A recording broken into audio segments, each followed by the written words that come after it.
So Ben and I talk a lot about running, and the actual truth is we're not runners, we're joggers. Like, we're really slow. We run like 10-minute miles, so that's like jogging. I go to put it in FitnessPal and I look for running and it doesn't come up because it's called jogging. I was like, oh, how insulting. And so on a good day, we're like, not a 10-minute mile, we're like 9:45. And on a really good day, we can hit like a 9.5-minute mile, okay? So this is my background of running, and that's all I can do. If you want me to go faster, I'm not gonna make it to the end of the run. So my brother, who was singing up here this morning next to Ben, he's a runner, okay? And he was like the #1 runner in his high school. He went to college on a running scholarship. He's a runner. So a couple years ago, Ben and I were running around Liberty Lake on Saturday nights for our date night. We'd go run around Liberty Lake. And it was really hard because there's hills. We're used to running a few miles, 10-minute miles, flat. And so you throw hills in there and you're even slower. So then your pace goes down even more. And so that was like our challenge. On Saturday nights, we're gonna go run 6.5, 7 miles and then eat whatever we want because we just burned off a lot of calories. That was the whole point. And so anyway, one day my brother says to me, I wanna run around Liberty Lake with you. And I'm like, well, you run and I jog, so that doesn't really work. And he says, no, I haven't been running. I haven't been running in like a year. So we'd be at the same pace because you're in shape right now and I'm not. So I was like, okay, I bought it. Sorry, runners are runners, they just are, and I should have known that. So anyway, he comes running with me, and we're on our first mile, and my watch does its thing, and I look, and it says 8-minute mile. Now, I've never run an 8-minute mile in my life, and so I go, Matt, I can't run 8-minute miles. I'm not gonna make it around the lake. Oh, you're fine, you just did it, you're doing great. Like, so we keep going, and we get to my second mile, and I look, and it says 8:15. I'm like, oh, thanks, you gave me 15 seconds. You let me pull back. Well, I'm like stubborn ox, very competitive, and so that he's competitive. That's why he wanted to run with me, because he just wanted to prove that I don't even have to train, and I can do what you're doing. And so I can make you look bad. So I thought, you know what, I'm done. I said it. If I faint, I faint. So we're running. I'm in my third mile, and I just make it to the top of this really, really long, steep hill. And all of a sudden, the world like starts spinning. And I was like, oh no, am I gonna faint? And then I thought, my next thought, clearly I was not thinking clearly, because my next thought was not, oh, we should walk or we should slow down or sit down or whatever. My next thought was, oh well, Matt is very strong, and if I faint, he'll pick me up and he'll drag me to the side of the road, and then he'll go to a house and he'll call 911 or he'll do whatever he has to do. But I'll go off to the side in the gravel, so if I hit my head, at least it's not gonna hurt as bad. Like, I'm just thinking, I'm not stopping and he's not slowing down, so if I faint, I faint. Well, I was not thinking rationally at all, and so that thought kind of haunted me for the last 2 years. I think of it often when I'm in the middle of something, I'm going through something, I think, do I have that kind of trust in Jesus? Where I'm in the middle of something where I could faint right now. Like, I don't know what could happen right now. But my next thought is, oh well, I'm with Jesus, right? He can pick me up. Now Matt, I know Matt, so I trust him. But really his capabilities were limited to cleanup crew. I fall, he drags me off the side of the road and calls 911. He's strong, he's smart, he can figure those two things out. But Jesus, right, when we know him, he's better than cleanup crew. He fixes it before we need to be drug off the side of the road and bleeding from the head. And so today, we're gonna talk about, I know, great story, just to prove that I was not thinking clearly, that we can't trust Jesus and we can't rest in him if we don't know him. And we can't know him if we don't spend time with him. So I remember I've known Jesus in 2 different ways. I've known him as a father, I've known him as a friend. No, I knew Jesus religiously. So, and I think that's the Jesus that most people know. They know religion. They don't really know Jesus. They know God, they know religion, and they know the Old Testament God. And so that's why they have no interest in him, because they don't want to feel bad about the decisions they're making. They don't want to feel bad about their life they're living, but they don't know a Jesus that they need. They haven't come to a place where, man, I need him. I need that closeness with him every single day, because they don't know Jesus. They know religion. And so I remember when my heart had a complete transformation, and I went from living the first 30 years of my life knowing him, but not knowing him, right? I knew religion. And when I learned this God of, man, grace, and Jesus already paid the price for me. Why am I always waiting to lose the things that I hold the most dear to me because I don't deserve them. And so my relationship with him was really fear-based, and therefore, I didn't have a good relationship with him. And I remember the weight that was lifted when I actually came to know him. And I remember thinking things like, oh my gosh, I don't really care what happened to me right now. I would have no fear because I finally knew that I had a good God that loved me and he cared about me and he had a really, really good plan for my future. And it didn't depend on my perfect behavior, right? So this load was lifted and I went from legalistic to, man, I just want to spend time with him. I want to spend time with him because he lifts that load. He gives me peace. Matthew 11:28 says, come to me, all of you who are weary and burdened. And I bet that's a lot of us here today. And I will give you rest. Take my yoke upon you and learn from me. For I am gentle and humble in heart, and you will find rest for your souls. For my yoke is easy and my burden is light, right? And that's what he wants for us today. So we are going to learn that in one of my favorite ways. We are going to go through real quickly here, Psalms 91, which is just my favorite chapter in the Bible. And it's awesome because anything and everything that you might be fearing or dreading or whatever, you're going to see a verse in there today that is for you. So the author of this chapter, at least there's 16 verses, and the first 13, we don't know if it's David or Moses. Some say David because of certain reasons, and some say Moses. But the last 3 verses, God himself starts speaking, and it says, then the Lord said. So the last 3 verses are going to be God speaking. So let's start in verse 1 of Psalms 91. Those who live in the shelter of the Most High will find rest in the shadow of the Almighty. And this struck me because it says those who live in the shelter of the Most High, not those that run there from time to time, which is what a lot of us do, me included. At certain seasons in my life, it's like, I got this, God. And then something happens. And so then I'm like, oh, nope, I'm going to run over here and I'm going to live, right? I'm going to live where I'm supposed to be living in the shelter of the Most High. They will find rest in the shadow of the Almighty. So being in someone's shadow is a place of closeness, right? So when we are close, so these 16 verses are going to talk about all the benefits that we have when we are close to God. So one commentary says, little do they know who don't press on for that closeness, because if they knew, they would pursue. And when we've known Jesus, we say that. I know some of you have been freed from addiction in here, and you just want to tell the world, right? What a life can be like when you're free from addiction. I feel that way in being freed from religion. I always sit there when people are upset or they're scared or they're anxious or they're depressed, and I'm like, oh, please ask me because I have the answer. Like, I don't just know religion anymore. I know Jesus, and I know he's the answer. Everything that I need, I know he already died on the cross so that I can have that. He's given me all of those benefits. And when we live close to him, we experience those. Verse 2, this I declare about my Lord. You alone are my refuge, my place of safety. So this chapter is going to tell us that communion with God is safety. That's where safety is in communion with God. Think about how God created all the creatures of the earth and how they all have this place that they can run to for safety, whether it be the thicket, for a bird, a hole. They have a place when they're feeling unsafe, when they're feeling attacked, that they can run to for safety. Where is your place that you run to when you're feeling unsafe? This verse finishes off by saying, he is my God and I trust him. How often can we run to him first as our refuge? Because sometimes when we don't have a relationship with him and we just know religion, it's easier to just go to a person because they can give us an answer right away. They can tell us what to do. They can give us advice. In our first year of marriage, I was going to a doctor's appointment. And I'm Little Miss Independent. I don't need anybody. And it was potentially, could have been a really intense doctor's appointment. Well, I didn't realize it until I was on my way there. And then I started to panic. And I was like, oh, maybe I'm not that independent. So I called Ben at work and I said, hey, do you think you could meet me at the doctor's office? Because what if they say something I don't want to hear? I don't want to be by myself. And he's like, oh, man, I wish you would have told me. I have a meeting. That's okay. I'll call Mom. Mom can't be there.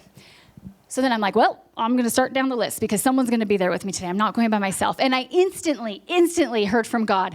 And he said, can they change the outcome of this doctor's appointment? And I was like, nope, nobody. Nobody can change the outcome of this doctor's appointment except you. You're all I need. And you're with me in the doctor's appointment. You can give me the peace that no one can give me. You can give me the confidence. And you can change the outcome of this doctor's appointment.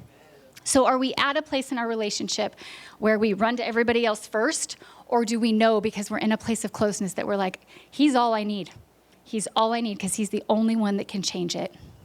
Verse 3, he will rescue you from every trap and protect you from deadly disease. So protection from anyone who would try to trap us. One version says, surely he shall deliver you from the snare of the fowler. That is likening us. I love this picture in my head. That is likening us to this little helpless bird running around in the thicket, and they can't see all the traps that a professional bird catcher has set around for them. They can't even see him because they're this little bird. He will protect us from the snare of the fowler, which means it doesn't matter the enemy who seeks to destroy us. It does not matter what traps he set for us. It doesn't matter if we can see these traps because we have protection when we're close to him.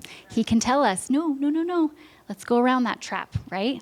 There's something there that's going to get you. Let's go this way. We don't have a piece, or we do have a piece going one way and not another way.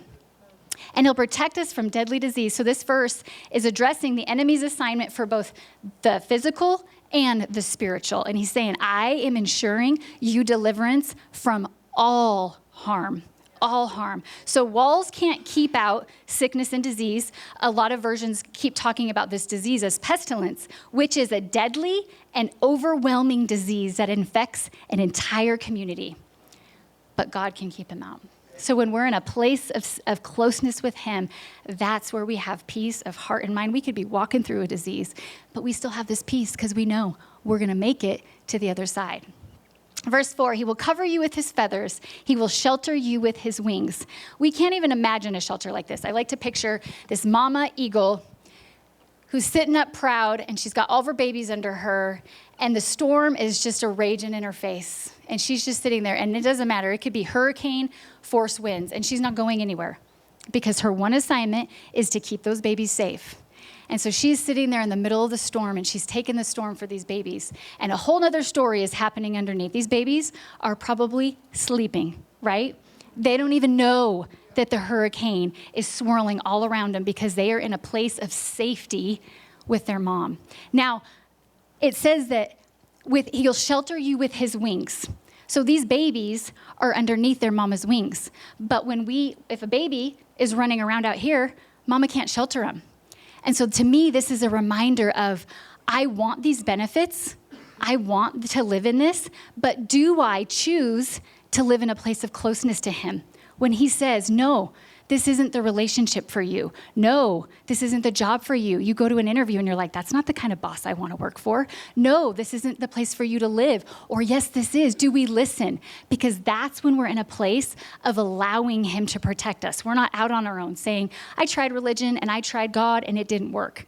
No, then we didn't try a place of closeness with him where we have relationship and we have conversation and we say, God, what do you think? Do I send my kids here?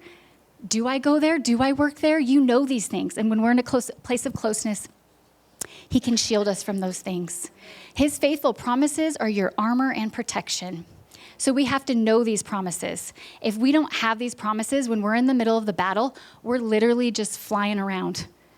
We have no anchor. We have nothing to claim. We have nothing to stand on if we don't know the promises of God. So Psalms 91, we're going to send it with you when you walk out the door. We have it printed off. Has a lot of good ones in it. I quote these things daily. Okay, God, you're going to protect me. Okay, God, I don't have anything to fear. Okay, God, you're going to satisfy me with a long life. Okay, God, no evil can touch me. All these things that we're going to learn about today. Verse 5, do not be afraid of the terrors of the night, nor the arrow that flies in the day.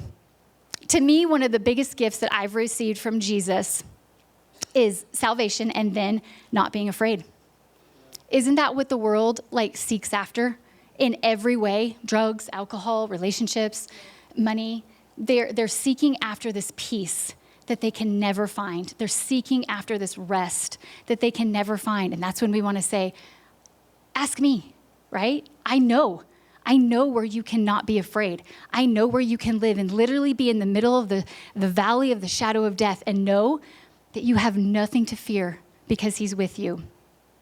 So not being afraid, he says, don't be afraid of the terrors of the night. That's where evil comes out. We have nothing to be afraid of. Psalms 4:8 says, in peace, I will lay down and I will sleep. For you alone make me dwell in safety, right? I'll lay down and I'll sleep because you make me dwell in safety. Nor the arrow that flies in the day. There isn't an arrow that can destroy the righteous. No weapon formed against me shall prosper, right? Another verse that we can say when we feel like the arrows are flying all around us. No weapon formed against me shall prosper. Verse 6, I don't dread the disease that stalks in darkness, nor the disaster that strikes at midday. Fear of the unknown is where we can kind of get into our heads. We can assume the worst. But knowing Jesus helps us to say, nope. I have a policy with Jesus, me and him. I've let him know my policy. I say, okay, God, until you tell me any different, my policy is, because this is talking, don't dread the disease that stalks in darkness. This day and age, you can get a symptom and be like, I'm dying. I'm going to tell you a story about this at the end. You're going to laugh. I'm dying. This is worst case scenario. I'm sure my grandma died of this. Everybody I know died of this. My policy with God is until you tell me different, I'm good.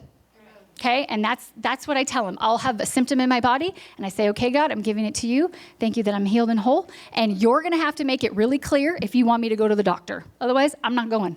I'm not going to live fearful. I'm not going to run there all the time, every little thing, and make stuff up in my head. I say, you're going to have to make it really clear to me if this is something that I need to have a doctor take care of. And that's just my policy. And I just make myself go to a place of rest and peace, and I expect the best from him. And he shows up. Nor the disaster that strikes at midday. Charles Spurgeon is a Baptist preacher from 1800s? Yes, thank you. And we, as in the church, quote him a lot. And I want to read what he has to say about this verse. He says, days of horror and nights of terror are for other men. My days and nights are alike, spent with God, and therefore pass away in sacred quiet. His peace is not a thing of times and seasons. It does not rise and set with the sun, nor does it depend on the healthiness of the atmosphere or the security of the country. 1800s. Upon the child of the Lord's own heart, pestilence has no destroying power, and calamity, no wasting influence. Pestilence walks in darkness, but he dwells in light. Destruction wastes at noonday, but upon him another sun has risen, whose beams bring restoration. Remember that the voice which said, thou shalt not fear, is that of God himself, who hereby pledges his word for the safety of those who abide under his shadow. Nay, not for their safety only, but for their serenity. So far shall they be from being injured, that they shall not even be made to fear the ills which are around them, since the Lord protects them. I love that. My favorite verse, verse 7. Though 1,000 fall at your side, though 10,000 are dying around you, these evils will not touch you. I quote this verse probably daily. And it makes me think of the difference between Israel and Egypt. There was all the plagues that God was sending because Pharaoh's heart was hardened and he wasn't letting his people go, the Israelites. And we get to the 10th plague, and the 10th plague is going to be death. He's like, that's it. You're not listening, so now I'm going to kill your firstborn son. So that's where we're at in this verse, and I'm going to pick it up, and I'm going to start where Moses is talking to Pharaoh about this last plague in Exodus 11. This is what the Lord says. At midnight tonight, I will pass through the heart of Egypt. All the firstborn sons will die in every family in Egypt, from the oldest son of Pharaoh who sits on his throne to the oldest son of the lowliest servant girl who grinds the flour. Even the firstborn of all the livestock will die. Then a loud wail will rise throughout the land of Egypt, a wail like no one has ever heard before or will ever hear again. Among the Israelites, it will be so peaceful that not even a dog will bark. Then you will know that the Lord makes a distinction between the Egyptians and the Israelites. When I read that verse, though 1,000 fall at your side, that's close to me. Though 10,000 are dying all around me, both of these statements are destruction can be all around you, and you still can hold on to the promise that it's not going to come near you. That's the distinction that he made between the Egyptians and the Israelites. That's the distinction he still makes today between his people and those who reject him and say, I don't need you. I have this on my own. So we can walk in that. Though 1,000 fall at my side, and though 10,000 are dying around me, it will not come near me. And we can quote that and know that with confidence. Verse 8, I'm sure this is what the Israelites did. Just open your eyes and see how the wicked are punished. Verse 9, if you make the Lord your refuge, if you make the Most High your shelter, no evil will conquer you, and no plague will come near your home. That's my second most quoted verse. Spurgeon says about this, he who makes God his refuge shall find him a refuge. He who dwells in God shall find his dwelling protected. So the original text here, and you'll see it in some of the contexts or the different versions that you read, is talking about a tent, the most flimsy dwelling that we can have, right? A tent. So it doesn't matter if we're in a palace and we have guards and a moat, or if we're in a tent, the most flimsy of all, because that's not what's protecting us, right? He is what's protecting us. He is the one who shelters us. This is one of those verses, and when I read it, I just instantly calm down. Then I hear his word, and it has an effect on my fear, on any anxiety, on any depression when I read these. Sometimes fear and depression and anxiety have an effect on us, but then we go to his word and we read these things, and instantly our body responds because it's hearing the word of God. Verse 11, for he will order his angels to protect you wherever you go. We don't even know the ways that his angels have protected us. I tell my kids this constantly. You don't even know. We're in this traffic jam probably because God's protecting us from something. Mama's screaming mad right now, probably because the Lord is fighting for me and I am just throwing a fit about it, right? I know his angels are constantly protecting me. So I like to picture them all around my house, all around my yard, all around my kids at school. And it makes me think of the story in 2 Kings where the king of Aram is mad. He's like, okay, there's a snitch. And somebody keeps telling our battle plan. We're trying to kill the Israelites, God's people, and somebody keeps telling our battle plan. Who is it? Every time I say, we're going to go here and we're going to attack the Israelites, we go and they're here, right? And this keeps happening. So the king of Aram, he's mad. So this is what he says. So one night, the king of Aram, he finds out, they tell him, it's not us, it's a prophet. So he says, okay, let's go kill the prophet. So one night, the king of Aram sent a great army with many chariots and horses to surround the city. When the servant of the man of God, which is Elijah, who was the snitch, got up early the next morning and went outside, there were troops, horses, and chariots everywhere. Oh, sir, what do we do now? Elijah's servant said. Don't be afraid, Elijah told him. Can you imagine that? There's an army parked outside your house and you're like, hey. For there are more on our side than there are on theirs. Then Elijah prayed, "Oh Lord, open his eyes and let him see." And the Lord opened the young man's eyes, and when he looked up, he saw the whole hillside around Elijah was filled with horses and chariots of fire. God's army showed up. It doesn't matter what we're facing. It doesn't matter what evils are around us. We have the army of God that shows up and surrounds us on every single side. It goes on to say, they will hold you up with their hands so you won't even hurt your foot on a stone. I know that's some of your fears. You don't want to hurt your foot on a stone. You will trample upon lions and cobras, and you will crush fierce lions and serpents under your feet. So those who dwell with Jesus, even the most evil forces, become harmless to us. We have dominion over the power of darkness. Luke 10:17 says, this is so cute, the disciples are so excited. When the 72 disciples returned, they joyfully reported to him, "Lord, even the demons obey us when we use your name." He's probably thinking, I know, I told you that. What I can do, you can do, and greater things will you do. They are we have dominion over the power of darkness. They are subject to the name of Jesus. We have nothing to fear. And then the last 3 verses, the Lord is speaking now, and he puts his little stamp of approval on this and says, yeah, here's what I have to say about this. I will rescue those who love me. I will protect those who trust in my name. When they call on me, I will answer. I will be with them in trouble. I will rescue them, and I will honor them, and I will reward them with a long life and give them my salvation. How good is that? Those that love me, not those that earned it, not those that deserve it, just those that are his kiddos, those that have said yes to him. He says, I will rescue them. When they call on me, I'll answer and I'll be with them in trouble. First, God calls on us to salvation. He says, okay, guys, now's the time for salvation. And then we call on him in prayer.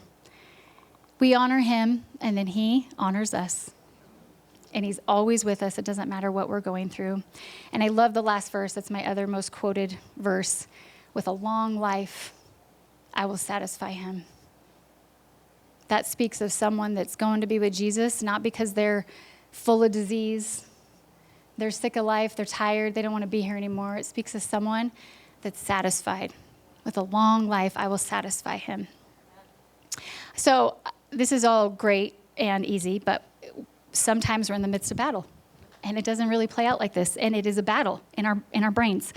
So in August of 2019, Ben and I walked into a meeting to announce that we were never going to start a church, so stop trying to ask. And we walked out of the meeting saying, hey, we're starting a church.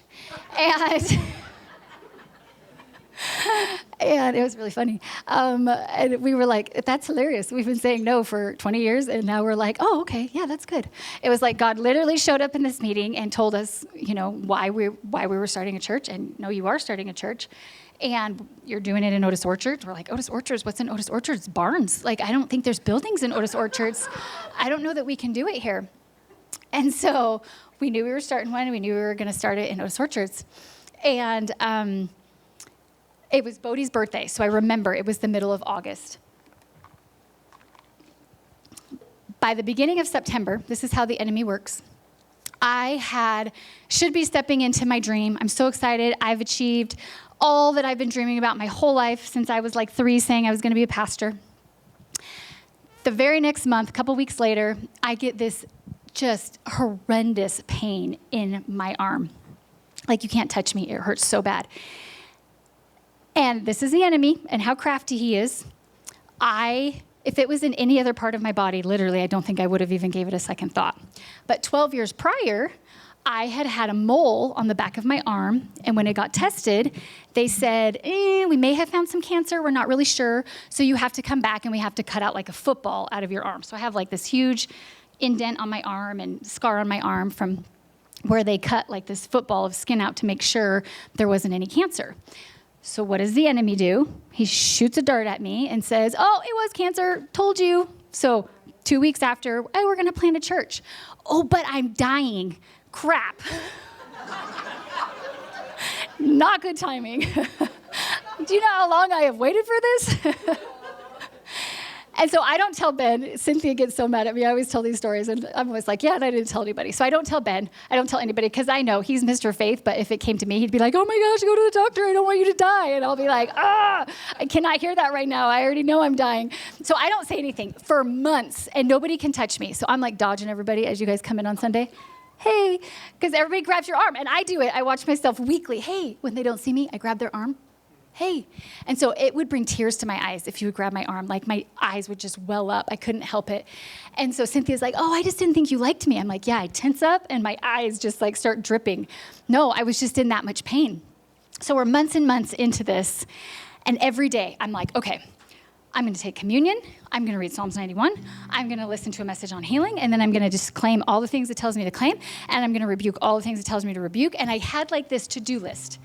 And all these things are fine, but not when they're religious, right? And they're this to-do list where you take this magic pill and, oh, my genie in the bottle popped up. And that's what it became to me, because I was so like in survival mode. It's COVID. We're trying to plant a church. I'm trying not to die. And so I'm just doing all of these things on my checklist every day. And I'm starting to get weary. So I say to Ben one night, I start crying, and I said, okay, so something's going on, but I don't want to talk about it right now. I just want you to pray for me because I'm really struggling. Why won't you tell me? I said, because I don't trust what you're going to say, and I just can't hear that right now. I just need you to pray for me. And he says, well, as long as I don't hear from it, like on the stage one day, I want to find out before everybody else finds out. I'm like, oh, I promise you will find out. So we're a year into it. We're at September, and a year from when it started hurting, my other arm starts hurting bad. And I now can't be touched anywhere on either of my arms. And I'm telling nobody. But my kids keep grabbing my arms, and I'm like, oh, don't touch me. Oh, stop touching me. And I became this person where I'm like, don't want anyone to touch me. And I knew the people that were the big grabbers. My uncle, every time he walked in, he'd dig dig his fingers into my arm. Sissy, how you doing? And I'm just like crying.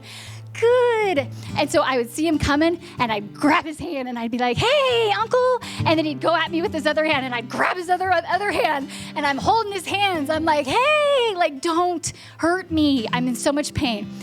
So one night, Ben bought us hippity hops, me and the kids, for Valentine's Day. And we're having this hippity hop race. This is like in my brain where it came to the pinnacle. And he videos us coming at him and we're like laughing and we're having a good time. We're like over 2 years into this, 2.5 years into this, and I'm just like exhausted.